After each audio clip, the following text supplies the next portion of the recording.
No nosso encontro de hoje, daremos início à análise da Antiguidade Ocidental ou Antiguidade Clássica.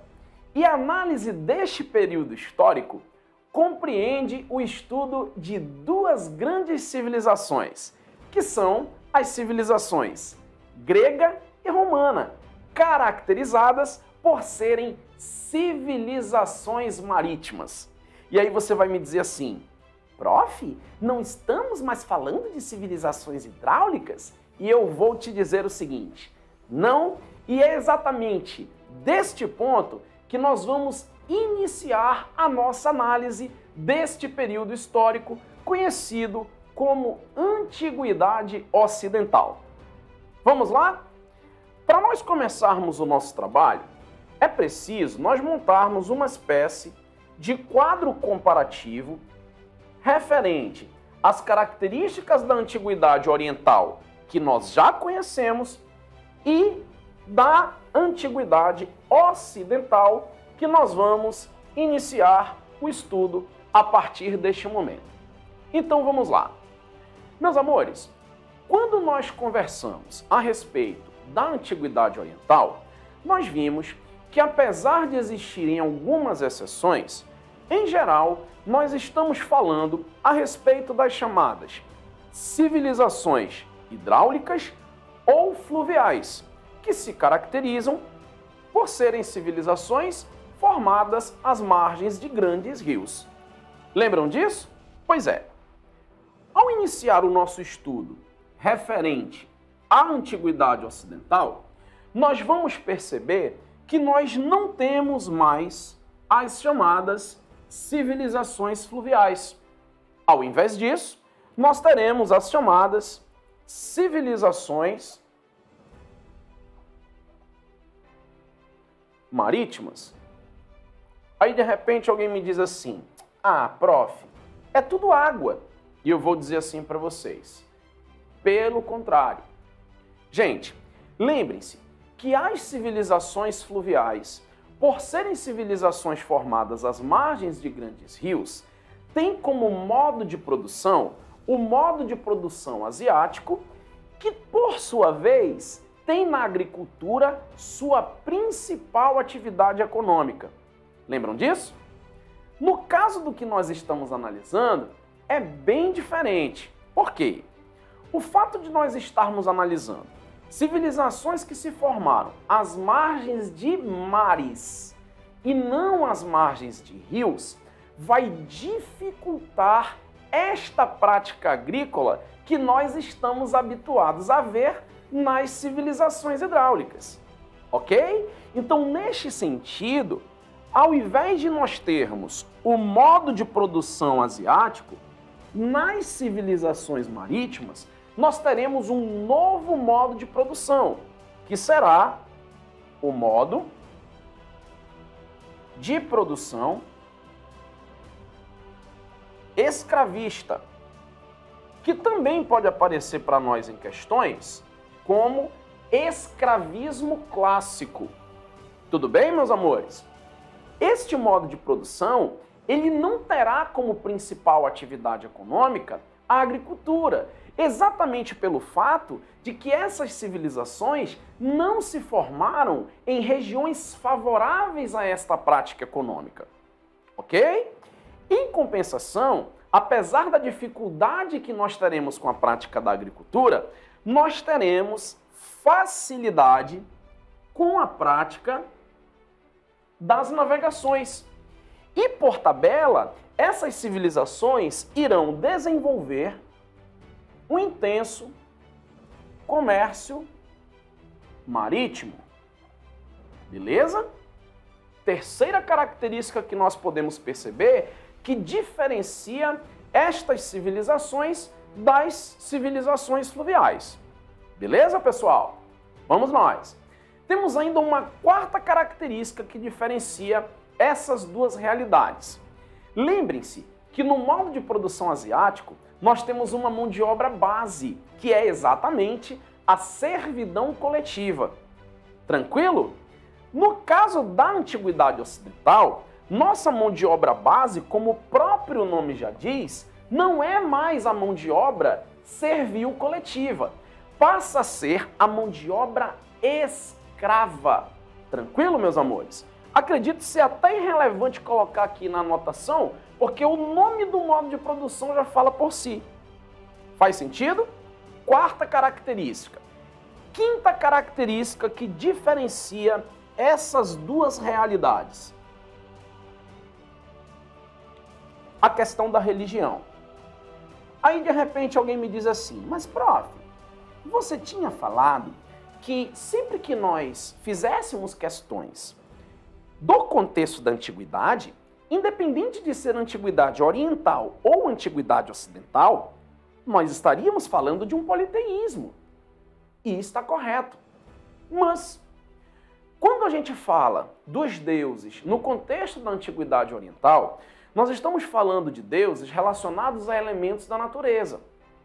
Quando nós falamos desses deuses na antiguidade ocidental, apesar de eles ainda estarem relacionados a elementos da natureza, por exemplo, Poseidon é o deus das águas, certo? Eu ainda tenho uma relação dos deuses com os elementos naturais. Porém, esses deuses, eles passam a ser representados em forma humana. Vou dar um exemplo para vocês.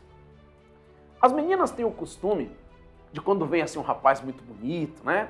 Elas se cutucam e dizem assim, amiga, olha esse deus grego. Vejam, o que vocês meninas querem dizer quando vocês chamam um rapaz de deus grego? Vocês querem dizer que esse cara é muito bonito, certo? E a beleza, ela é uma característica humana. Faz sentido, meus amores? Então percebam, de verdade, nós não estamos mais analisando civilizações com aquelas características que nós vimos no Egito, na Mesopotâmia. Nós já estamos falando de civilizações que se diferenciam e muito daquelas características que nós vimos nos nossos encontros anteriores. Tudo bem, meus amores? É a primeira coisa que nós precisamos fazer ao iniciar o nosso estudo referente ao período da Antiguidade Ocidental ou Antiguidade Clássica, como vocês preferirem. Tudo bem até então? Tranquilaço? Vamos lá. Dando sequência à nossa análise, antes de nós conversarmos a respeito das informações que eu montei aqui para vocês, eu gostaria que vocês analisassem as imagens do mapa que vai aparecer para vocês aqui no canto da tela. Observem o seguinte, analisando esse mapa, vocês vão perceber pelo menos duas informações extremamente importantes. A primeira é que, como eu havia mencionado para vocês, a Grécia de fato é uma civilização que se caracteriza por ser uma civilização marítima.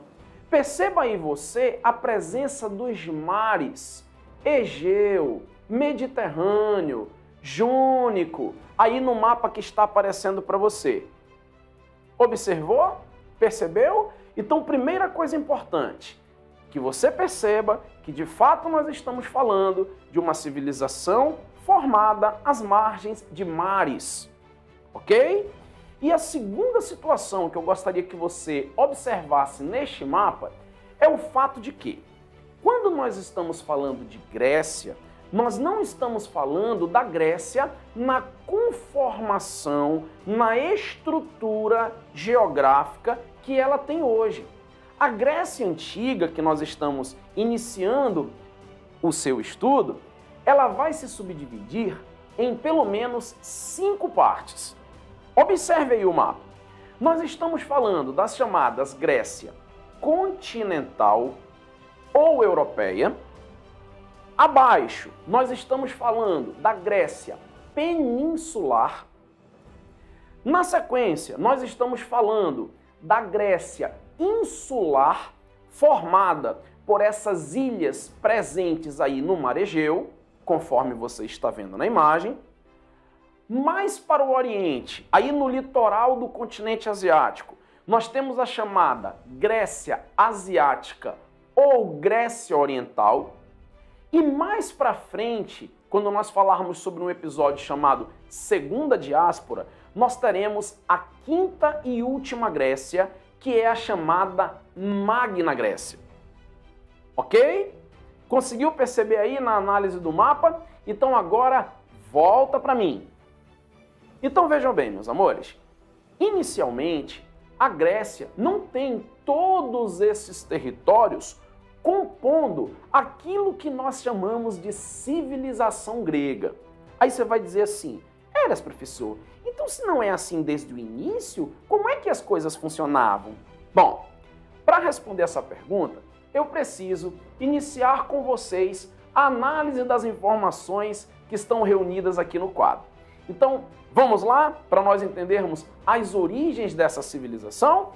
Bom, quando nós falamos a respeito da civilização grega antiga, nós estamos falando de uma civilização que possui a sua história subdividida em 5 grandes fases, tá? Que seriam os períodos pré-homérico, que nós vamos analisar na sequência, homérico, arcaico, clássico e helenístico, que serão temas dos nossos próximos encontros, ok? Cada uma dessas fases possui uma característica que eu costumo dizer para os meus alunos que são características marcantes da fase. É aquilo que você vai esperar acontecer sempre que você estiver fazendo uma questão, seja do nosso material, seja de provas antigas ou mesmo da própria prova do vestibular. Por exemplo, ao analisar o período pré-homérico, que é a primeira fase da história desta civilização, que se inicia por volta dos anos 2000 e se estende até mais ou menos o ano 1200 a.C., nós estamos falando de uma fase que tem uma característica geradora de tudo que nós vamos ver acontecer nessa fase. Do que é que eu estou falando? Estou falando exatamente do período de formação da Hélade. Aí você vai dizer assim, prof, e o que é Hélade? Bom, vamos lá, meus amores. 2 informações importantes para nós anotarmos aqui. Vejam. Como é o nome que nós damos para os nativos do continente americano? Aí você vai dizer assim, olha, prof, que pergunta índios. Veja, lembre-se que os nativos do continente americano não se reconheciam índios. Quem chamou para eles de índios foram os europeus, certo? Vamos fazer uma analogia? Na realidade, meus amores, os gregos, eles não se identificam como gregos. Para eles, eles são habitantes da Hélade e por conta disso, eles são helenos, ok? Então vamos lá. O que é Hélade, professor? Hélade é como o povo que nós conhecemos como gregos denominavam o seu território, ok? E como habitantes da Hélade, eles não se chamavam gregos, eles se viam como helenos. Posso fazer um link? Lembra que quando a gente fala da Guerra de Troia, a gente fala da Helena? Veja bem, por que ela é helena? Porque ela é habitante da Hélade. Ok, meus amores? Então, olha só.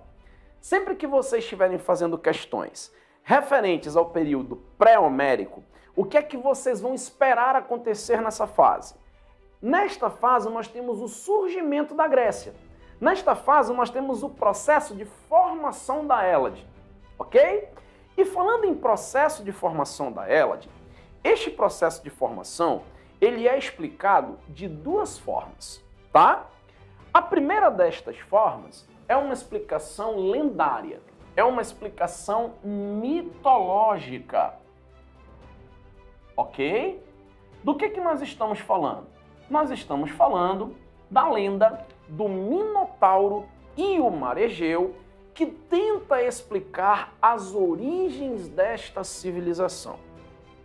Neste ponto, eu preciso fazer um comentário importantíssimo com vocês, antes da gente partir aqui para a próxima etapa, ok? Vamos lá.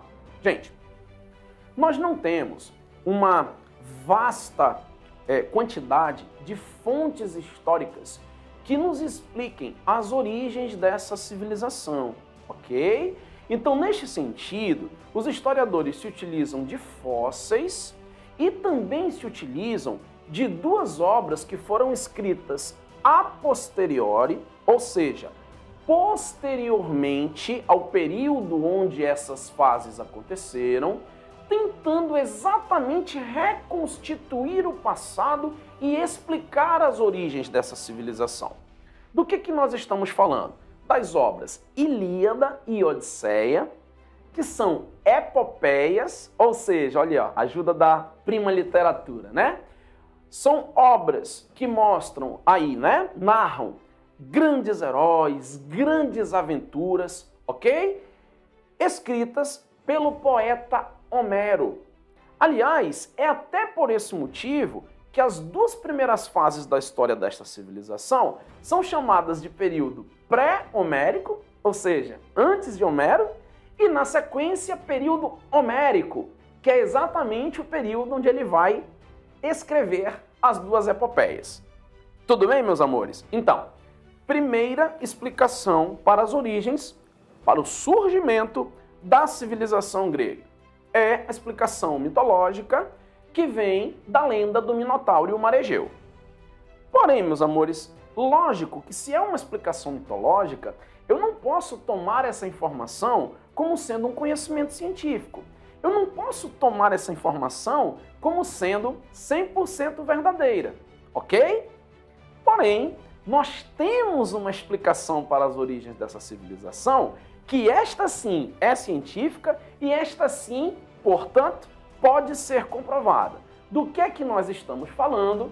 Nós estamos falando do encontro entre os chamados povos formadores da Grécia, ok? E aqui eu também tenho um comentário importante para fazer com você. Vejam bem, mais cedo eu perguntei a vocês como se chamavam os nativos do continente americano, certo? E você me respondeu, índios. Veja bem, da mesma forma que com a chegada dos europeus no continente americano, eles que estão chegando encontraram pessoas aqui, e este encontro de quem estava com quem está chegando deu origem ao povo brasileiro, com a Grécia aconteceu algo muito similar. Do que é que nós estamos falando, gente? Nós estamos falando do seguinte. Inicialmente, a Grécia era habitada por povos que nós chamamos assim, ó, pelágios,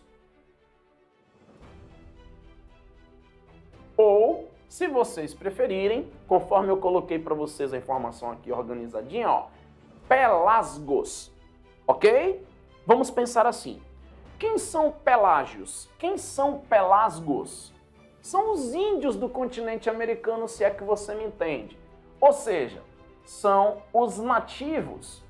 É a galera que já estava na Grécia no momento em que chegam os chamados invasores indo-europeus. Belezinha? Parênteses aí para a gente conversar sobre uma situação. Vejam bem, gente. Lembrem-se que nesse contexto que nós estamos analisando, nós estamos saindo da pré-história e entrando no contexto da antiguidade, certo? Seja ela oriental, seja ela ocidental. Quando nós trabalhamos a pré-história, nós vimos que a partir do momento que o homem passa a ter o domínio da natureza, ele busca se sedentarizar, correto? Inicialmente, de preferência, em territórios próximos de rios.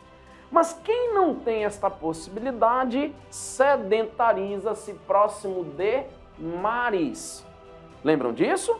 Então vejam bem, faz todo sentido eu pensar que neste contexto eu tenho diversos povos em busca de sedentarização em territórios favoráveis a esta prática, ok? E se nós estamos falando de uma civilização que vai se formar às margens de mar, nós estamos falando de uma civilização que vai se formar num território que tem essas condições. É um território que está próximo da água. Faz sentido?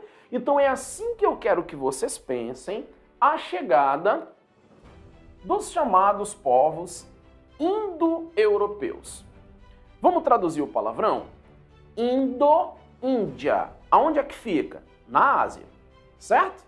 Europeus, Europa. Aonde é que fica? No Ocidente.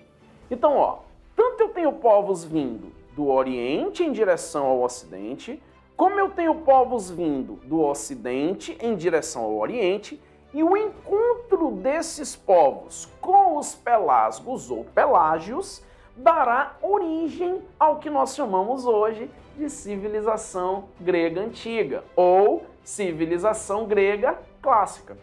Faz sentido, amores? De quem nós estamos falando? Dessas civilizações que eu também relacionei aqui para vocês, tá? Então vamos lá. Quem são eles? Aqueus, Eólios, Jônios e Dórios. Tranquilo? Na sequência que eu coloquei aqui para vocês, ó, organizadinho, Aqueus, Eólios, Jônios e Dórios.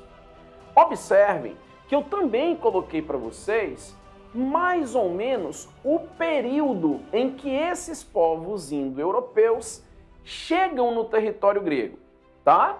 No caso dos aqueus, por volta de 2000 anos antes de Cristo, são os primeiros a chegarem, seguidos por eólios e jônios, que juntos chegam por volta do ano 1700 a 1400 a.C., nesse intervalo. Neste caso, nós não temos uma informação precisa em relação à chegada desses dois povos.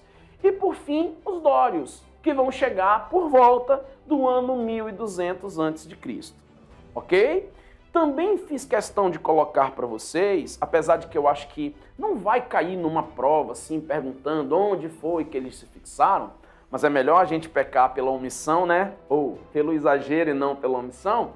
Eu coloquei, ó, os aqueus, quando chegam, instalam-se na região do Peloponeso, os eólios e os jônios na Tessália e na Ática, respectivamente, e os dórios irão invadir a região do Peloponeso e irão afugentar as populações da chamada Grécia continental em direção à Grécia insular, localizada nas ilhas banhadas pelo Mar Egeu e na costa ou litoral da Ásia Menor, conforme você pode observar no mapa que está aparecendo para você na tela. Observou? Deu para ver aonde cada um desses povos invadiu e se estabeleceu? Tranquilo? Então, volta para mim. Vamos lá. Portanto, meus amores, este processo de formação da Grécia, ele vai acontecer a partir do encontro dos pelágios, que são os nativos do território, quem já estava no território, com os chamados povos invasores, que são aqueus, eólios, jônios e dórios. E aqui, gente, eu quero dar uma dica para vocês. Não que os outros dois não sejam importantes, mas nós vamos dar aqui uma moralzinha, uma atenção especial ao longo dos nossos encontros para dois desses 4 povos invasores. De quem que nós estamos falando? Dos dois últimos, os jônios e os dórios. Ora, prof, por que esses são destaques? Bom, num futuro próximo, os jônios, que se estabelecem inicialmente na região da Ática, darão origem a uma cidade-estado muito importante que sempre está presente em questões de vestibular, que é a cidade de Atenas. Enquanto que os dórios, instalados inicialmente na região do Peloponeso, darão origem a outra cidade-estado muito importante, que também sempre está presente em questões, que é exatamente a cidade de Esparta. Ok? Então, se você puder dar uma atenção especial para dois desses povos, foque nos jônios e nos dórios. Tranquilão, gente? Mas isso aí também, apesar de não ser uma minissérie, são cenas dos próximos capítulos. Nós vamos conversar muito sobre essas duas cidades-estado na terceira fase da história dessa civilização, que é o período arcaico, marcado exatamente pela hegemonia, pela superioridade, pelo domínio de Atenas e Esparta em relação às outras vizinhas cidades-estado gregas. Tranquilão? Mas a gente chega lá. Vamos voltar para cá. Bom, falando em povos formadores, pessoal, as origens desta civilização não começam na chamada Grécia continental, tá? Na realidade, se vocês observarem o mapa que está aparecendo para vocês na tela, vocês vão encontrar banhada pelo Mar Egeu e pelo Mar Mediterrâneo a ilha de Creta, que é a maior das ilhas do Mar Egeu. Conseguiu observar? Conseguiu perceber? Vamos lá, volta para mim. Bom, então as origens desta civilização estão exatamente na ilha de Creta, com a chamada civilização cretense, formada entre os anos 2000 e 1400 a.C., ok? E aqui eu gostaria de fazer um parênteses antes da gente continuar. Vejam bem. No nosso primeiro encontro, quando nós conversamos a respeito das civilizações da Antiguidade Oriental, eu falei para vocês assim, eu disse, gente, o que é que caracteriza uma civilização? Bom, primeiro é a questão da sedentarização. Por quê? A partir do momento que eu me torno sedentário, eu passo a viver em sociedade. Lembram? Vivendo em sociedade, a gente passa a ter hábitos, costumes, crenças comuns. Ou seja, a gente passa a ter uma cultura. Lembram disso? E a partir do momento que nós temos a vida em sociedade e a cultura, a gente passa a ter a civilização. Lembram, meus amores? Pois é, se nós estamos falando de uma ilha banhada, cercada por mares, faz sentido nós pensarmos que esta ilha ela é bastante interessante para quem está em busca de se sedentarizar. Ok, amores? É exatamente por esse motivo que nesta ilha, a ilha de Creta, surge uma civilização, a chamada civilização cretense. Ok? E se vocês observarem, como nós estamos falando de uma ilha, nós vamos ter exatamente aquelas características que nós conversamos no início do nosso encontro de hoje. Nós estamos falando de uma civilização marítima. Nós estamos falando de uma civilização que não terá facilidade com a prática da agricultura, mas em compensação se desenvolverá no aspecto navegação, ok? E que este desenvolvimento da navegação tornará extremamente favorável à prática do comércio, ok? Então, esse domínio sobre os mares fará com que a civilização cretense se caracterize pela chamada talassocracia. Ou seja, gente, nós temos aqui duas informações para acrescentar. Primeira delas, nós temos um domínio dos habitantes da ilha de Creta sobre o mar. Ok? O que, obviamente, fará com que eles se desenvolvam no quesito comércio marítimo. Posteriormente, o governo estabelecido nesta ilha será um governo de comerciantes. Aliás, meus amores, de forma muito parecida como nós vimos acontecer na nossa aula sobre a civilização fenícia. Ok? Então é neste sentido que eu quero que vocês entendam como é que surge esta civilização e como esta civilização se comporta, como que ela se caracteriza. Faz sentido até então, meus amores? Tudo bem? Beleza. Porém, por volta do ano 2000 a.C., nós teremos a chegada do primeiro povo invasor, que são os aqueus, ok? E entre os anos 2000 e 1700 a.C., os aqueus irão se sedentarizar na porção continental da Grécia, ok? E este sedentarismo dos aqueus vai fazer com que nós tenhamos uma disputa, vai fazer com que nós tenhamos um conflito entre aqueus e cretenses. Conflito esse inicialmente vencido pelos cretenses, mas posteriormente vencido e consolidado pelos aqueus. E aqui eu tenho um parênteses para fazer com vocês antes da gente continuar a nossa análise. Vejam bem, eu estou dizendo para vocês que por volta dos anos 2000 a 1700 a.C., os aqueus irão se fixar na porção continental da Grécia. Tudo bem até então? Beleza.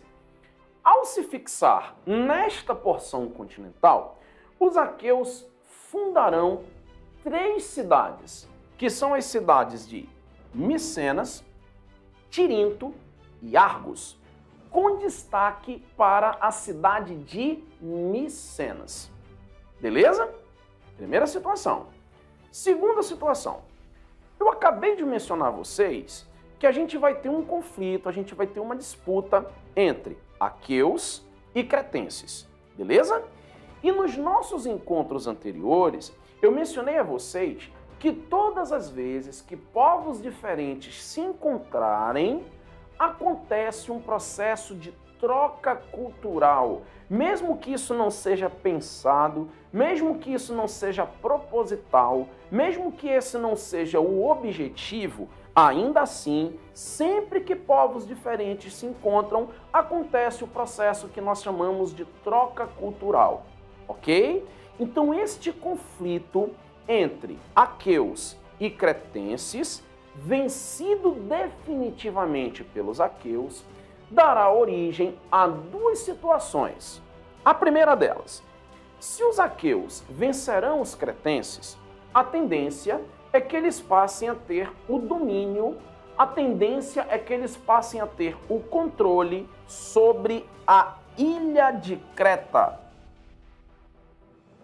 E aí eu vou pedir novamente que você dê uma olhada no mapa que está aparecendo na sua tela. Veja bem, se vocês observarem no mapa, vocês vão perceber que a ilha de Creta, ela é a maior das ilhas que estão no Mar Egeu. Então, se os aqueus conseguiram o feito de dominar a ilha de Creta, a tendência é que a partir deste domínio, eles passem a buscar a dominação das demais ilhas menores. Faz sentido, meus amores? Deu para observar que a ilha de Creta é a maior ilha localizada no Mar Egeu? Tranquilo? Volta para mim. Então, gente, a partir da conquista da ilha de Creta, por volta do ano 1400 a.C., os aqueus darão início a um processo de expansão pelo Mar Egeu, ok? E é exatamente este processo de expansão pelo Mar Egeu que vai levar os aqueus a um confronto que até hoje há bastante controvérsias entre os historiadores, se de fato aconteceu ou se é apenas parte da epopeia escrita pelo poeta Homero, que é a Guerra de Troia, beleza? Mas o fato é o seguinte, caso a gente utilize a Guerra de Troia como algo que de fato aconteceu, este episódio ele termina com a vitória dos aqueus. Ok? E esta vitória dos aqueus dá para eles uma condição de domínio, uma condição de hegemonia no que se refere às ilhas do Mar Egeu. Faz sentido, meus amores? Tranquilo. Parênteses antes da gente continuar. Vejam bem. Quando nós começamos a análise desta fase, eu disse assim para vocês. Gente, esta fase ela tem uma característica geradora. Qual que é essa característica? É exatamente a formação da Hélade. É a formação da Grécia e do povo grego. Tudo bem? Como que eu disse a vocês que iria acontecer esta formação? A partir do encontro dos pelágios com os povos formadores, certo? Então, dos 4 povos formadores, já chegou o primeiro, os aqueus.